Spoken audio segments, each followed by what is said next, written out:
사랑하는 모든 성도님들, 오늘도 이 설교에 귀를 기울이셔서 여러분들은 하나님 앞에 미움을 받는 여러분들이 되지 마시고 하나님 앞에 특별한 사랑과 특별한 은총과 은혜를 받는 여러분들이 되시기를 주의 이름으로 부탁합니다.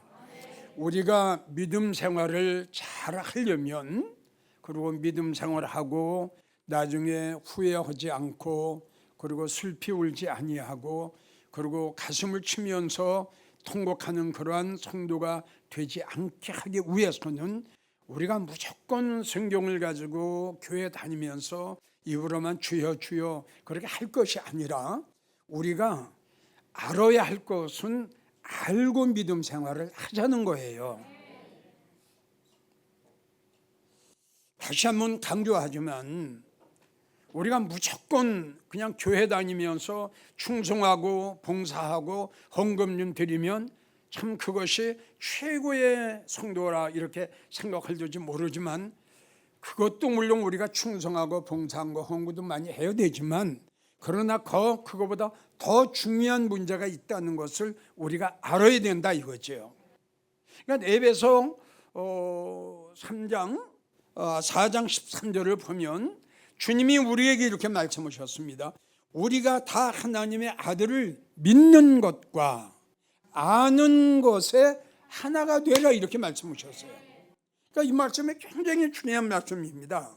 지금 여러분들에게 이야기한 대로 성경만 가지고 교회 다니면서 입으로만 주여 주여 하지 말고, 이왕 믿으려면 좀 알고 믿어라. 그래야 너는 온전한 성도가 된다 그랬어요. 그러니까 내가 믿기는 믿되 알아야 할 것을 알지 못하고 믿음 생활하면 이건 반쪽짜리 성도다 이겁니다. 온전한 성도가 될 수가 없다 이 말씀이에요. 그래서 온전한 성도가 돼야 그리스도 예수의 충만한 분량까지 너는 들어갈 수 있다. 그러니까 장성한 성도가 될 수 있다 이거죠. 그러나 그냥 예수 믿으면 천국 갑니다, 예수 믿으면 복 받습니다, 이러한 차원이 아니라, 여러분들이 가지고 있는 성경 66권의 말씀 속에는 엄청난 감추어진 비밀의 말씀이 엄청나게 많이 있습니다. 이런 걸 우리가 알고 믿음 생활해야 된다 이겁니다. 예수 믿으면 천국 갑니다, 다 합니다. 기도해야 되는 것 압니다, 다 압니다. 근데 성경에 하나님께서 말씀하신 이 말씀은 그러한 초보적인 말씀만 있는 것이 아니라, 우리가 꼭 알아야 할, 그러한 절대적으로 알아야 할 말씀들이 이 하나님 말씀 속에는 엄청나게 많이 있다는 거죠. 이걸 알지 못하고 믿음 생활했다.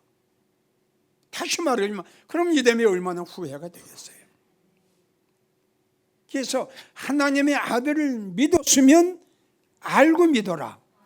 알고 믿어야 너는 온전한 성도가 될 수 있다. 온전한 성도가 돼야 너는 영적으로 성장한 사람이 될 수 있다. 이 뜻이다 이겁니다. 그래서 우리가 참 성경을 보게 되면 하나님께서, 예수님께서 알라 하는 말씀이 굉장히 많습니다.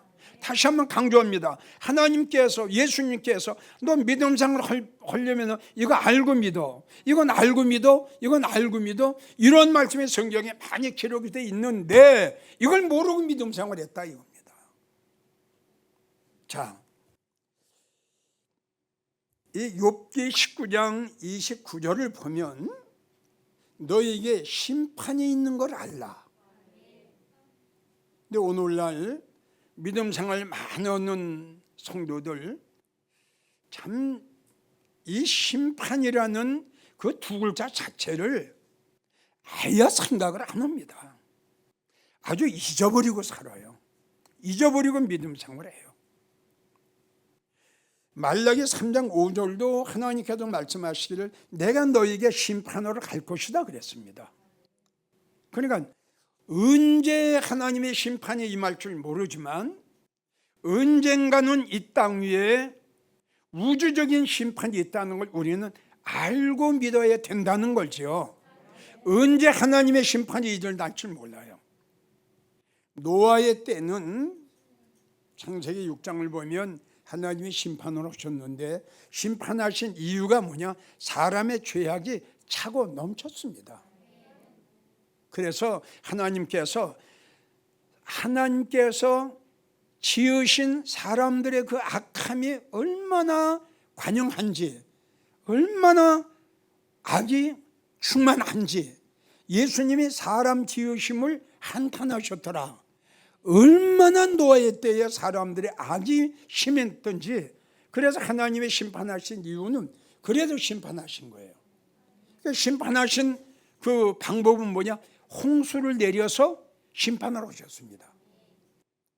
그 중에서 하나님의 홍수 속에서 심판 속에서 구원받은 사람은 노아의 8식구밖에 없었지요. 그러면 앞으로 오는 심판은 어떤 심판이냐? 이제 요한계시록을 보게 되면 불의 심판입니다. 무시무시합니다. 불로 사람을 태웁니다. 사람이 죽기를 구해도 죽음이 피합니다.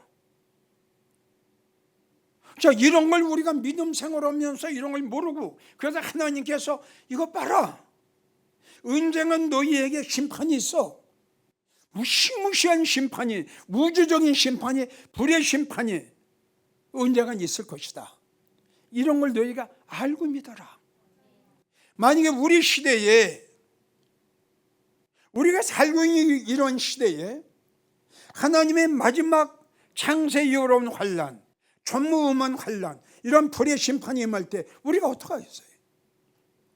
그래서 우리는 하나님의 심판이 언제 임했는지 모르지만 우리는 심판을 대비해야 됩니다. 이걸 몰라요. 두 번째 하나님이 알라고 하는 것은 다니엘 2장 28절을 보면 후일에 될 일을 좀 알라. 이때서 뭐냐? 마지막 때에 하나님의 심판이 일어난, 또 하나님의 심판이 일고 난 후에 얼마나 이 땅 위에 우리가 살고 있는 이 지구상에 얼마나 끔찍한 재앙과 형벌과 극한 연병이 임하는지 너희가 후일에 될 일을 좀 알고 믿음 생활해라. 그 후일에 될 일을 내가 요한계시록에 다 기록했지 않느냐? 사도 요한에게 나가 다 보여줘서 그가 성경의 요한계시록에 기록됐지 않느냐? 후일에 될 일을 너희가 어찌하여 믿음 생활을 하면서 후일에 될 일을 요만큼도 생각 안 하고 그렇게 평안하게, 그렇게 안전하게, 그렇게 믿음 생활을 하냐? 주님 말씀하시기를 세 번째 마태복음 14장 11절 너희가 믿으려면 천국을 좀 알고 믿어라. 할렐루야. 너 천국 어디 갈 거냐? 천국 가서 무슨 면류관 쓸 거냐? 천국 가서 너는 무슨 일을 할 거냐? 천국 가서 너는 무슨 옷을 입을 거냐? 천국 가서 너는 어떤 반열에 설 거냐? 이게 천국의 비밀이다 이겁니다. 그 내용을 보면 천국의 비밀을 아는 것이 너희에게는 허락했으나 저희에게는 허락지 않았다. 성도 여러분, 정말 하나님이 우리에게 알라고 하신 것은 좀 알고 믿음 생활 합시다. 천국 어디 갈 겁니까? 바울은 몇째 천국에 갔다 왔습니까? 왜 천국이 똑같습니까? 어떻게 천국에서 똑같이 삽니까? 믿음이 틀리고 행함이 틀리고 심은 게 틀리고 주님을 사랑한 게 틀렸는데 어떻게 천국에 가서 똑같이 삽니까? 어떻게 똑같은 면류관을 받습니까? 성경을 보세요. 면류관의 종류가 12가지나 나옵니다. 그리고 야고보 2장을 보면 행함이 없는 믿음은 죽은 믿음이라는 걸 알라. 아무리 믿음 생활을 오래 하고 그리고 직분자를 할지라도 아무리 너희가 입으로 주여 주여 할지라도 행함이 없는 믿음은 헛것이야. 너희에게 아무 유익이 없어.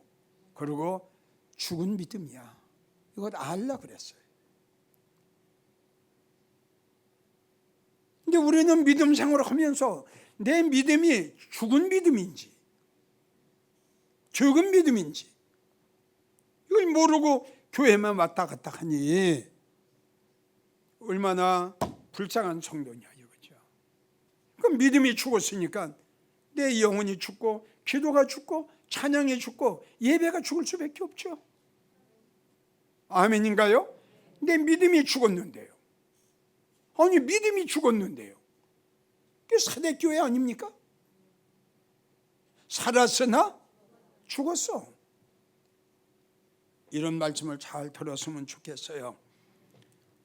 또 하나님이 우리에게 알라 말씀하신 게 먼저 이것을 알지니 말세에 기롱하던 자들이 와서 자기 정욕을 쫓아 기롱하여 가로되 주의 강림하신다는 약속이 어딨냐. 아니 목사님들이 주의 종들이 주님의 강림을 주님의 재림을 부인하는 거예요. 아니 성경 66권 중에 가장 핵심적인 말씀이 재림이에요. 그리고 주님이 분명히 내가 갔다가 다시 오신다고 말씀을 하셨고요. 그리고 성경 마무리를 이렇게 씌었어요. 진실로 내가 너에게 이르노니 내가 진실로 속히 오리라. 그런데 어떤 목사가 보세요. 오늘 말씀에 먼저 너희가 이것을 알아라. 예? 어떤 목사인지 어떤 주의 종인지 모르지만 말세에 이러한 주의 종이 나타난다는 거예요. 그래가지고 어떻게 하느냐. 주의 강림하신다는 약속이 어디냐. 왜 약속이 없어요? 요한복음 14장 군데 주님이 오신다고 얼마나 말씀을 많이 하셨어요. 주의 강림하신다는 약속이 어디 있느냐. 이런 목사의 말로 성도 죽이는 거죠. 우리 예수님이 가시면서 우리에게 말씀하셨어요. 기다리고 있어라. 이게 무슨 말씀이에요? 다시 오시니까 기다리고 있으라는 거 아닙니까? 아멘이에요? 주님이 안 오시면 기다릴 필요가 없죠. 주님 말씀하신 겁니다. 마태복음 24장에 목사님들 재림에 대한 설교를 해야 성도들이 기다릴 거 아닙니까? 그리고 깨어 있어라. 영적으로 잠들어 있지 말라 이겁니다. 아멘인가요? 세 번째, 내가 언제 올는지 모른다. 그러니 예비하고 있어라. 준비하고 있어라.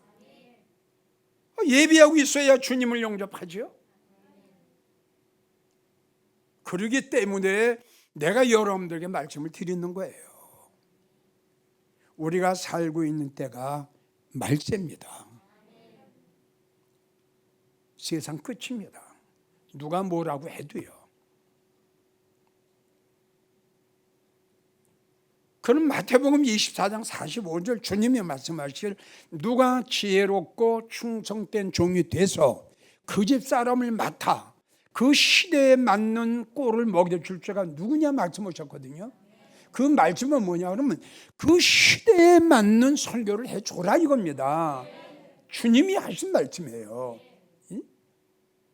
봄에는 씨 뿌리는 설교를 해야 되지 않아요? 여름에는 물 주는 설교를 해야 되고 가을에는 추수하는 설교를 해야죠. 지금은 어떤 사람이 뭐라고 하든지 간에 지금 영적 추석입니다. 알곡과 축정이 갈리는 시대가 곧 옵니다. 이제 이럴 때에 그냥 초보적인 말씀만 먹이고 적 같은 말씀만 먹여가지고 되겠어요? 있을 수가 없죠. 그래도 우리 주님 말씀하시길 이렇게 하는 주의 종은 주인이 올 때에 복이 있는 족이다. 성도님들 다시 부탁해요. 처음에 있으면 나중에 있어요. 시작이 있으면 끝이 있어요. 가셨던 예수님 언제 오실는지 우리는 알 사람이 없어요. 알려고 해서도 안 돼요. 그러나 우리가 분명히 알아야 될 것은 언젠가는 주님은 꼭 오신다는 거예요. 그리고 언젠가는 성도들의 들림이 에녹처럼 엘리야처럼 이 어마어마한 우주적인 대사건이 언젠가 일어납니다. 그렇기 때문에 우리는 준비하고 있어야 돼요. 주님이 이걸 알라고 우리에게 말씀하신 거예요. 아멘이에요. 그리고 또 너희가 알라 하는 것은 너희가 먼저 이것을 알지니 디모데후서 3장 1절 말세에 고통하는 때가 이르리니 어떤 일들이 일어나느냐. 제일 첫째가 돈을 사랑하고 이렇게 나와요. 돈을 사랑하고 부모를 거역하고 무정하고 사랑에 식어지고 용납하지 않고 정죄하고 먼저 말세에 너희가 이것을 알지니 사람이 돈을 사랑하고 오늘 보세요. 물질 만능 시대입니다. 이 물질 때문에 교회도 자꾸 세속화가 되는 이유가 바로 이것 때문에 그러는 거예요. 그 때문에 너희가 이걸 알라. 빌립보 4장 5절 주께서 가까우심이라. 지금 말씀드린 대로 정말 주님이 오실 날이 가까웠어요. 이걸 우리가 알아야 된다 이겁니다. 언제 오실는지 알지 못하지만 우리는 항상 주님의 오심을 믿고 그분을 영접하기 위해서 기다리고 깨어있고 예비하고 있어야 돼요. 그 다음에 하나님이 우리에게 알라 하는 것은 무조건 입으로만 주여 주여 하지 말고 시편 145편 12절 영광을 좀 알라. 천국이 어떤 곳인 줄 아냐? 영광이라는 것이 뭔지 아냐? 영광을 알라. 그리고 성경에 많은 하나님이 제일 기뻐하시는 것이 무엇인지 로마서 12장 1절 하나님이 기뻐하시는 것 예배. 그리고 말씀의 종류가 몇 가지가 있는가? 하나님의 말씀의 종류가 약 한 7가지가 나와요. 그래서 히브리 5장 12절 이렇게 보면 적 같은 말씀, 박 같은 말씀, 단단한 말씀, 감춰진 말씀, 어려운 말씀, 비밀의 말씀, 의의 말씀 한 7가지, 8가지 말씀이 나와요.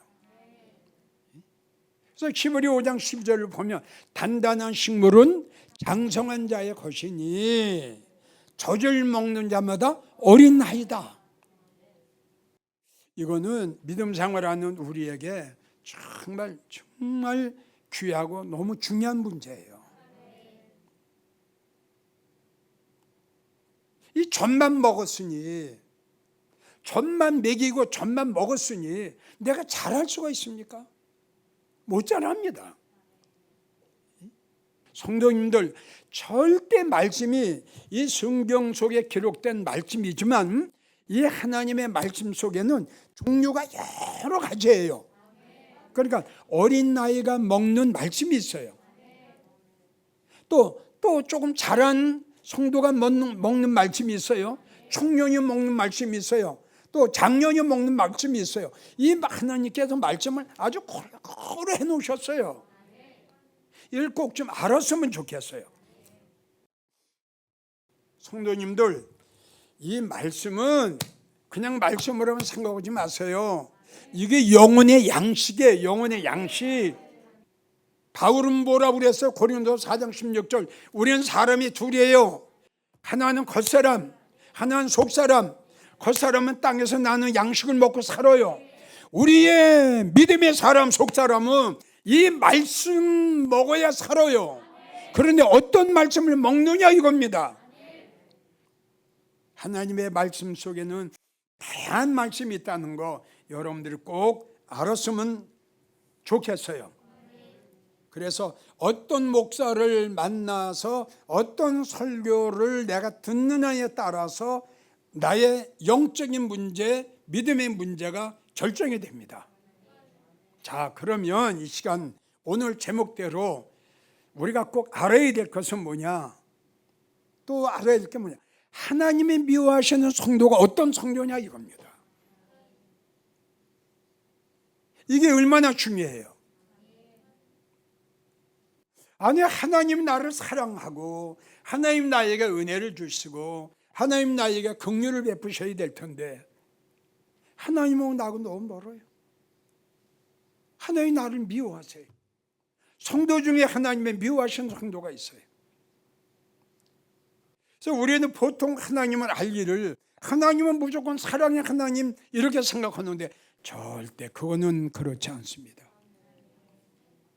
하나님은 사랑의 하나님임을 틀림없습니다.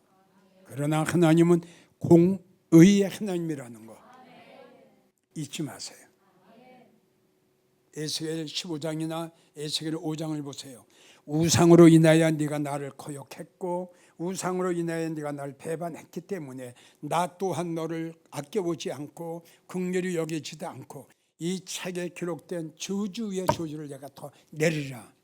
이게 무조건 사랑의 하나님입니까? 그러니까 이런 것도 우리가 좀 알고 믿음 생활했으면 좋겠어요. 하나님이 미워하시는 거 무릇 마음이 너희가 여기서 알라. 무릇 하나님이 미워하시는 자는 어떤 자냐? 교만한 자를 미워하신다. 그래서 이 교만한 자의 특징을 한 서너 가지를 내가 말씀을 드리는데, 이 교만한 자의 특징은 말을 안 들어요. 깨닫지 못해요. 누가 이렇게 권면을 하고 훈계를 하고 좀 책망을 하면 그걸 들어야 될 텐데 안 들어요. 그러니까 이게 병 중에 제일 무서운 병이 무슨 병이냐? 이 교만병이에요. 이 교만병은 나를 죽여요. 내가 나를 죽이는 거예요, 이게. 그래서 교만한 자의 특징은 뭐냐면 제일 첫째, 깨닫지 못한다. 이사야 6장 9절에 너희가 듣기는 들어도 깨닫지 못하고, 전혀 깨닫지 못해요. 이거는요, 아마 목사 외에는 이걸 잘 모를 거예요. 설교를 해도 깨닫지 못한다. 그럼 깨닫지 못하기 때문에 생활의 변화가 없거든요. 깨닫지 못하기 때문에 심령의 변화가 없는 거예요. 그러니까 이게 얼마나 본인에게는 불쌍하고 또 불행하고 얼마나 무지한 이야기예요. 나는 이 시간 다시 한번 강조해요. 나도 모든 사람들이 믿음 생활하는 성도들이 가장 본인이 살 수 있고 하나님의 사랑과 은혜를 받는 길은 자기의 부족한 점을 깨닫는 겁니다. 설교를 듣고 내가 이랬구나, 내가 이랬었구나, 그리고 자기를 바라볼 줄 아는 성도. 그런데 이 교만한 사람은 아무리 이야기를 해도요 마이동풍이에요. 전혀 깨닫지 못해요. 깨닫지 못하기 때문에 다시 한번 이야기지만 변화가 없는 거예요. 믿음이 떨어집니다. 자기 믿음이 떨어져서요. 이걸 모르는 거예요. 본인이 무엇인가 조금 믿음이 이상하는데 이걸 바로 깨달아야 될 텐데 이걸 깨닫지 못하는 거예요. 그럼 깨닫지 못하니 어떻게 됩니까? 그대로 나갈 수밖에 없죠. 결론은 불행해지는 거죠. 잠언 5장 6절 길이 든든치 못하여도 그것을 깨닫지 못한다. 믿음이 든든치 못해요. 모든 게 든든치 못해요. 언제 어떻게 될지 몰라요. 그런데 이걸 깨닫지 못하는 거예요. 내 믿음이 약해지고 내 믿음이 떨어지고 내 믿음이 파손돼 가는데 이걸 모르고 있는 거예요. 글쎄. 자, 이러면 말로가 어떻게 되겠어요? 길이 든든치 못해도 그걸 깨닫지 못하고, 전도서 5장 1절 악을 행하면서도 깨닫지 못하고, 전도서 8장 17절 안오라 할지라도 깨닫지 못한다. 위험해지죠. 불행해질 수밖에 없죠. 자, 두 번째, 마음이 교만한 자가 어떤 교만한 자냐? 책망을 안 듣고 책망하는 자를 오히려 미워해요. 싫어해요. 여러분, 이 설교는 여러분들이 앞으로 살아가는 그 길을 이렇게 안내해 놓은 거예요. 안내해. 이 말씀이 안내를 하다가 여러분들이 조금 삐딱하고 옆으로 나가죠? 그러면 팍 쳐요. 그래가지고 다시 들어오게 해요. 이거 아니면 나도 실패해요. 이거 아니면. 왜? 말씀 보는 순간에 나를 발견하게 되잖아요. 그럼 여러분들은 뭐냐? 설교를 듣는 순간에 바로 이거구나. 이게 뭐냐? 이게 깨닫는 거고, 이게 권면이고, 이거 훈계거든요. 그런데 이 책망의 말씀, 훈계의 말씀, 권면의 말씀을 받아들이면은 본인이 사는 건데, 어떤 정도는 이런 설교를 딱 걸려요. 그거는 가능성이 없는 성도예요. 우리가 금식하고 회개할 때에 왜 금식하고 회개하죠? 뭘 깨달았죠. 자기가 뭔가 하나님의 영광을 가리우고 자기가 뭔가 잘못한 걸 알았기 때문에 회개하는 거 아닙니까? 그러니까 교만한 사람은 회개가 없어요. 전혀 자기의 잘못을 깨닫지 못해요. 그래서 보세요. 아모스 5장 10절을 보면 성문에서 우리가 성문에 책망하는 자를 미워해요. 아주 좀 부담되는 설교는 아주 싫어합니다. 그리고 정직히 말하는 자를 싫어한다. 책망하는 자를 미워하고 정직히 말하는 자를 싫어한다 이겁니다. 지금 다시 여러분들에게 이야기를 해요. 여러분들이 믿음생활을 해다가 그 곁길로 나갈 수가 있어. 그럼 이럴 때 여러분들 바로 쳐서 깨닫게 하는 게 뭐냐? 말씀이거든.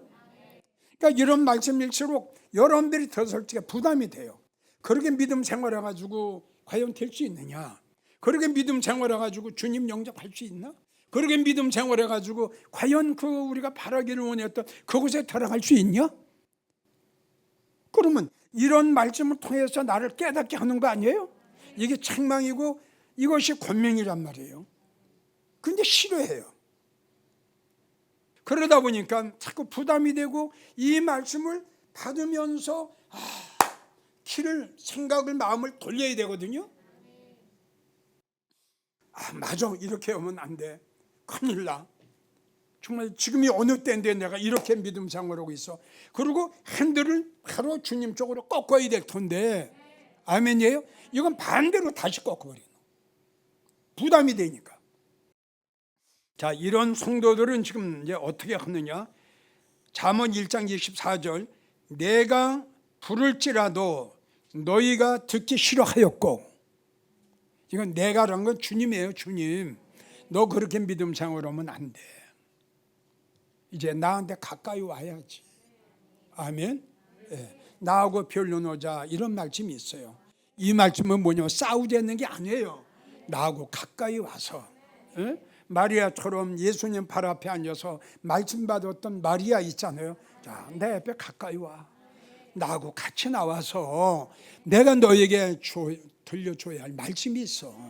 이 말씀이 너희에게는 생명이고, 이 말씀이 너희에게는 언약이고, 이 말씀이 너희에게는 영광이라는 거야. 내게 나와. 주님이 불렀어요. 내가 너를 부를지라도. 그럼 지금 누가 불러요? 말씀이 부르죠. 말씀이 부르는 거예요. 내가 너를 부를지라도 너희가 듣기 싫어하였고,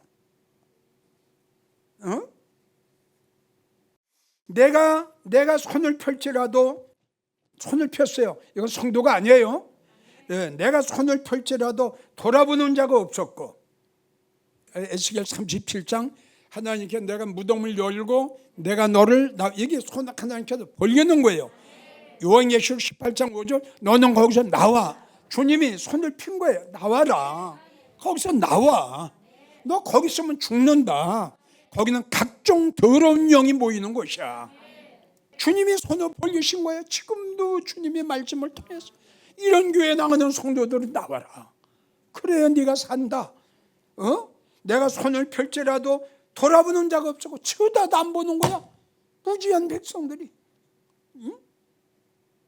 하시는 말씀이 도리어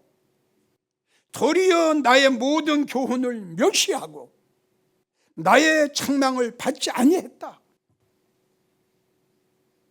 무지한 자들, 교만한 자들. 하나님이 손을 폈어요. 나오라고 하는 거예요. 거기 있으면 죽는다는 거예요. 거기 있으면 망한다는 거예요. 그래도 네가 듣지 아니했지. 내가 책망을 해도 넌 받지 아니했지. 내 말을 거역했지. 내 말을 무시했지. 내 말을 업신여겼지. 그래 보자. 아유 그러면 어떡할 거야. 여러분, 우리에게는 기회가 있어요. 지금 말씀드렸죠. 주님은 내가 믿음상으로 하는 걸 보시고 안 되겠다. 하나님이 치세요. 말씀을 통해서 권면하시는 거예요. 빨리 제자리를 와야 돼요. 만약에 제자리를 오지 않고 그 길로 계속 간다면 그때는 이제 하나님이 무섭죠. 기회를 잃었죠. 그래서 책망은 잠언 6장 23절 하나님의 말씀은 빛이요 훈계의 책망은 너의 생명이라. 이 말씀을 아멘으로 받으면 내가 사는 거예요.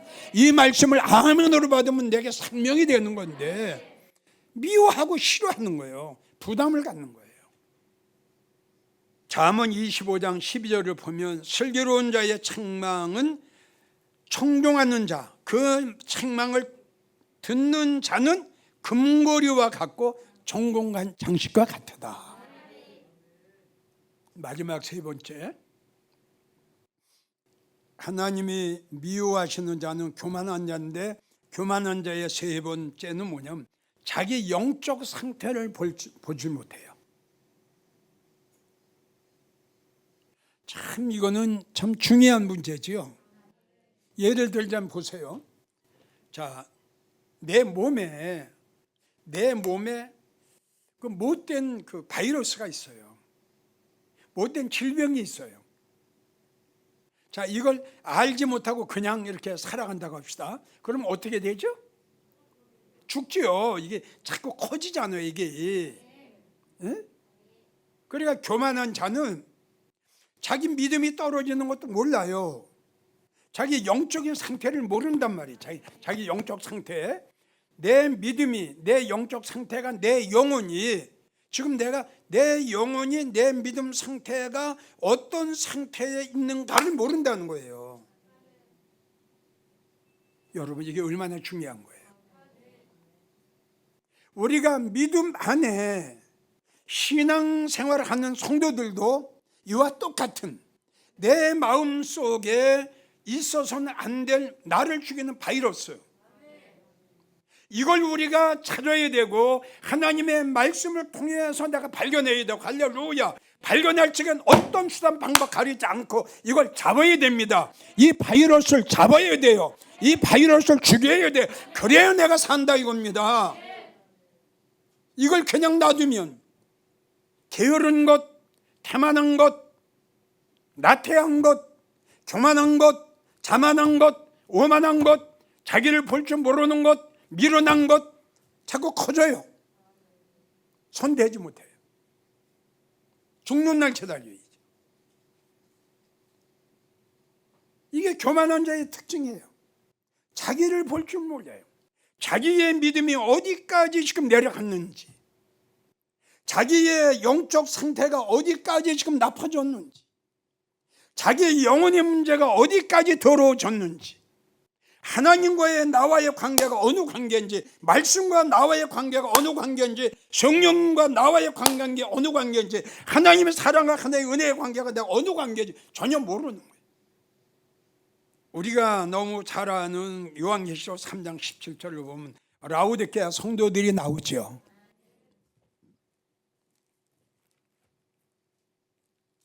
참 이 라오디게아 성도들은 참 너무너무 무지하고요, 너무너무 교만했어요. 네가 말하기를, 넌 지금 이렇게 하고 있지? 네가 말하기를 나는 부자라, 난 지금 믿음 생활 잘하고 있어, 나는 부자라, 부유하여 부족한 것이 없다 하나 예수님이 보셨더니 아이고, 영원히 공고해, 영원히 공고해. 전혀 기쁨과 어떤 그 차고 그 희망에 차는 그 뜨거운 그게 없던 거야. 너무 공고해. 이게 뭐야? 내 영혼의 공고함과 가려는 것, 너무 불쌍해. 너의 가난한 것 아무것도 없어. 성령 다 소멸했지, 은혜 다 까먹었지, 말씀 다 까먹었지. 눈먼 것, 영적인 소경, 때를 안아 벌거벗은 것. 주님 말씀하시길 때가 가기 전에 안약을 사서, 안약이 이 말씀이에요. 안약을 사서 네 눈에 발라서 네 모습을 좀 봐라. 네 모습이 그게 뭐냐? 네 모습을 봐라. 네 영혼을 봐라. 네 믿음을 봐라. 그게 뭐냐? 그게 벌거벗은 수치를 면하게 해라. 그래서 하나님의 말씀은 나를 책망하고 나를 권면하고 나를 훈계하고 나의 부족한 면을 우리 하나님께서 지적해 주시는 거예요. 이게 하나님께, 이게 성령님이 하시는 일이에요.